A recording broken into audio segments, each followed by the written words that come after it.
اللہ رب العالمین نے انسان کی جان کو بھی خرید لیا ہے، مال کو بھی خرید لیا ہے۔ گویا کہ نہ انسان کی جان اس کی ہے، نہ انسان کا مال اس کا ہے۔ ہم جب دنیا میں آئے تو ہمارے جسم پہ کپڑے بھی نہیں تھے، اور ہم جب دنیا سے جائیں گے تو دو کفن کے اندر، دو چادروں میں ملبوس ہو کر جائیں گے۔ خالی ہاتھ آئے اور خالی ہاتھ چلے گئے۔ جب آئے تو اذان دی گئی، اور جب جا رہے ہیں تو اقامت دی گئی، یعنی گویا کہ اتنا وقت انسان کے پاس ہے جتنا اذان اور نماز کے درمیان وقت ہوتا ہے۔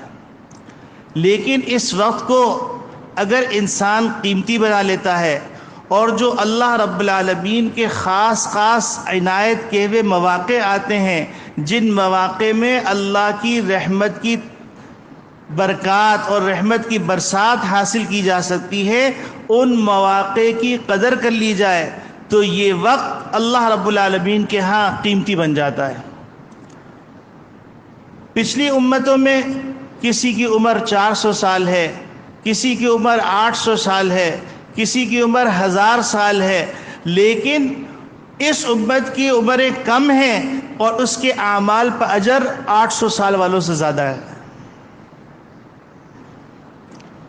اور پھر رمضان مبارک میں اللہ رب العالمین انسان کے اعمال کی قیمت بڑھا دیتے ہیں۔